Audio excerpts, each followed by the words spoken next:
Right. All right. Good morning, Chevra. I think we entitled this morning's Friday 15 as sort of reflections after a very hard or a hard, very hard week and day, to be honest. And it'll be a little different. We'll just share a few thoughts that I had, a little less, it's never really scripted, but a little bit more sort of reflective than just, sharing an idea.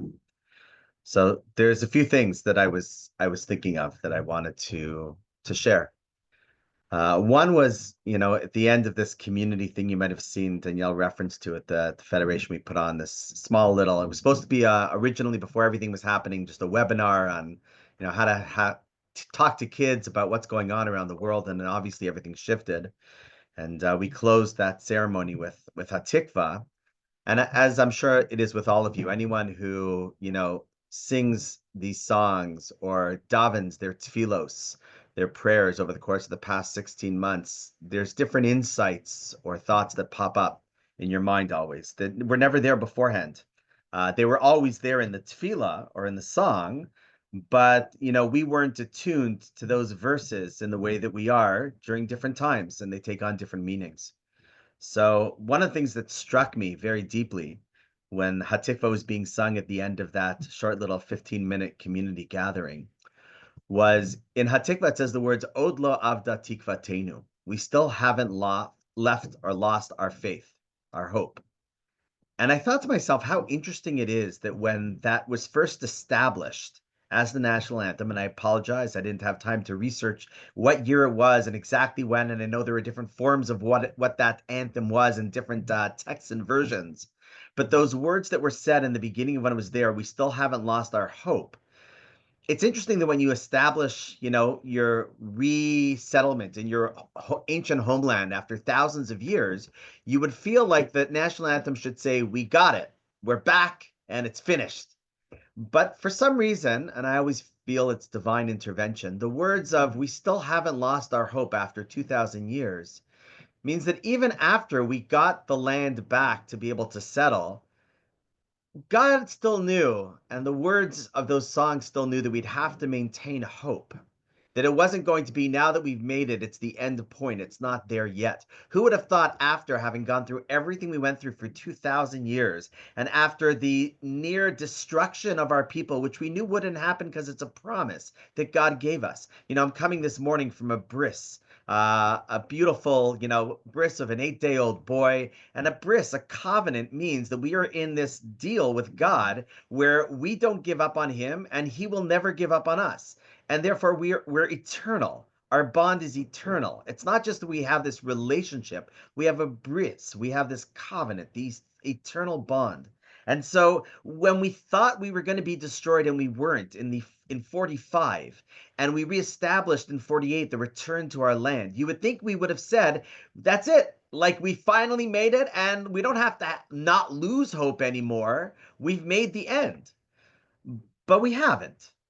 And I think that part of the miracle of the Jewish people is just in that line itself, Od lo avda tikvatenu, that even when we feel that we're so deep, dark, down, and out, there's this deep covenant inside of us that just never lets go and says we will never lose our hope.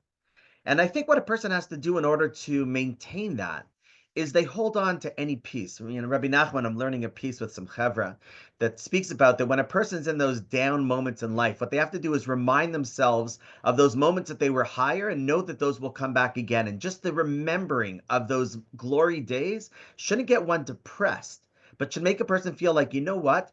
Just like I can rely on, if a person can't see because it's dark, they can feel around with their hands or they have a stick or whatever it might be, so too they can rely on those feelings and emotions and realities that existed in the past, that themselves will give us the strength to get through the darkness.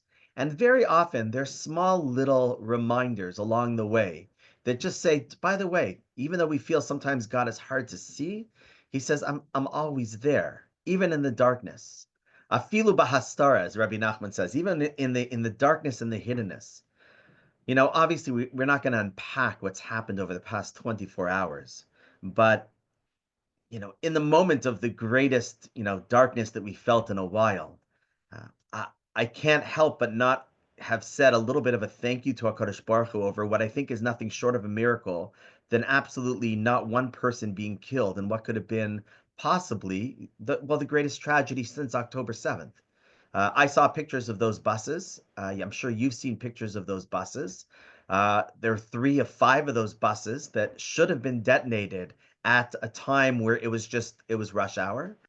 I don't have any other explanation. It's not just that they're stupid or they're incompetent. We might be pretty great because we've got beeper technology that can do some pretty cool stuff.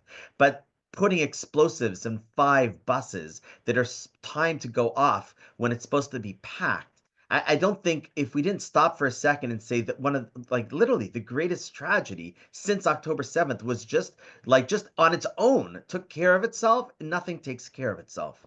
And I believe that that day isn't an accidental day where that takes place and, oh, look, it just happened to turn out okay. I believe it deeply is a reminder that HaKadosh Baruch Hu is saying, trust me, I'm always looking out for you. I'm always there.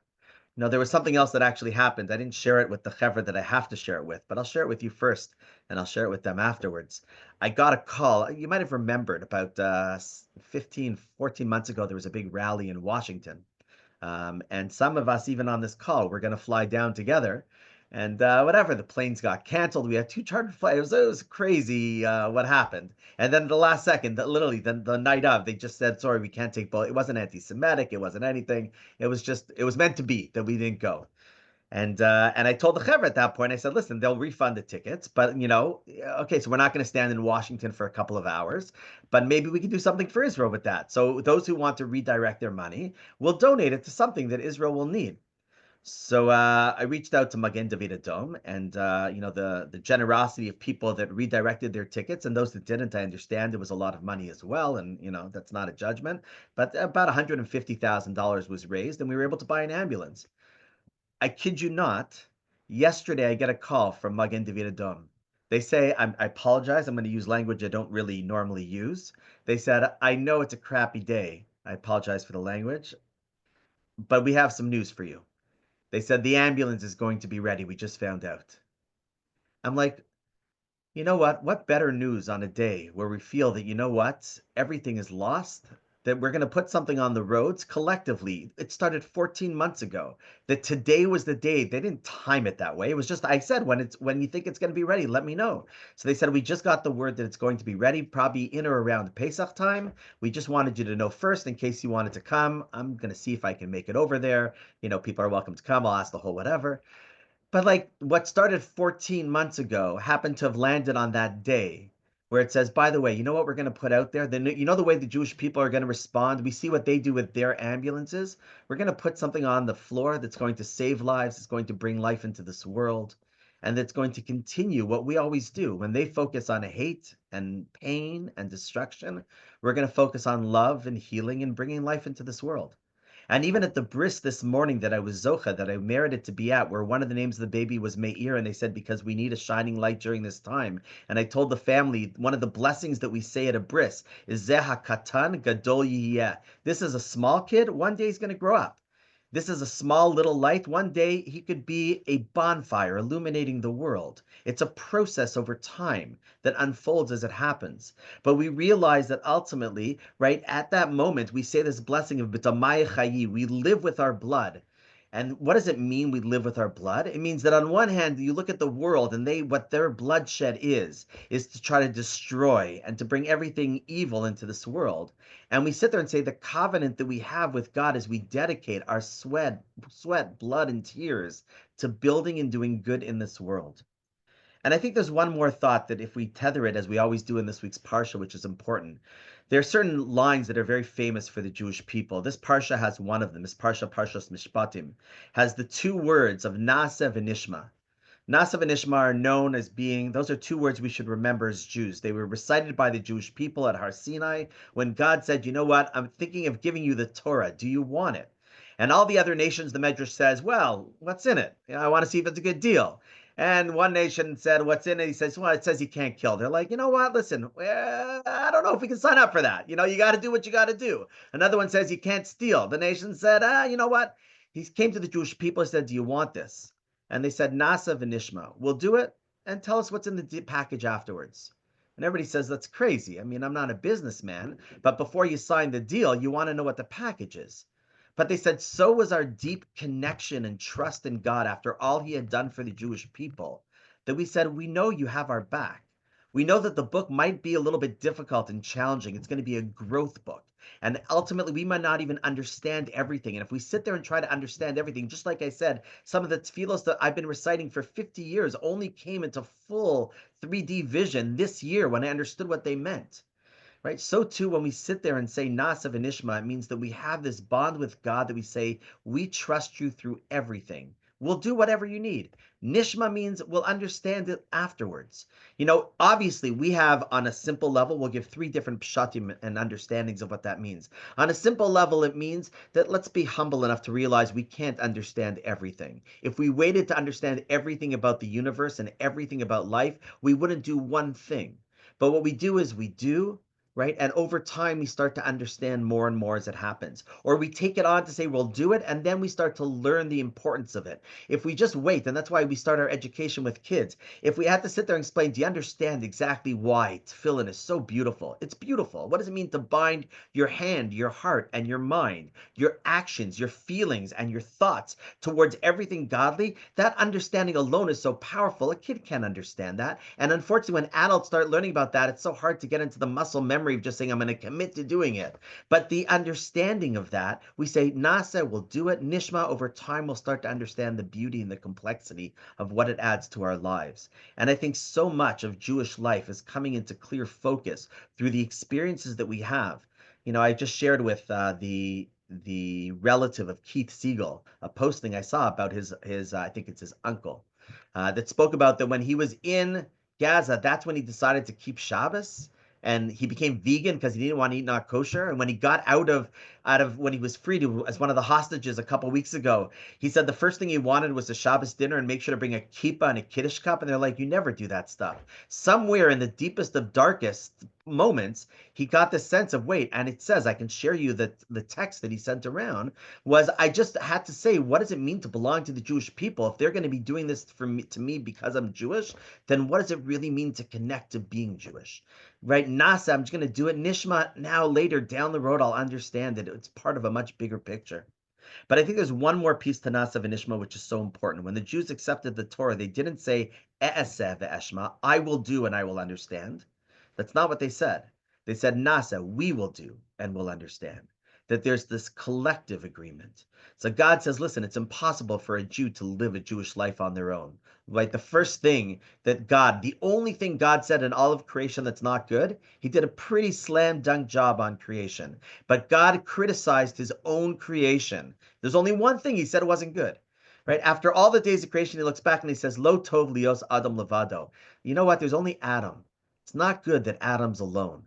That's just not a phrase about marriage. It's a phrase about life in general cannot be lived isolated and alone. That might have meant one thing during COVID.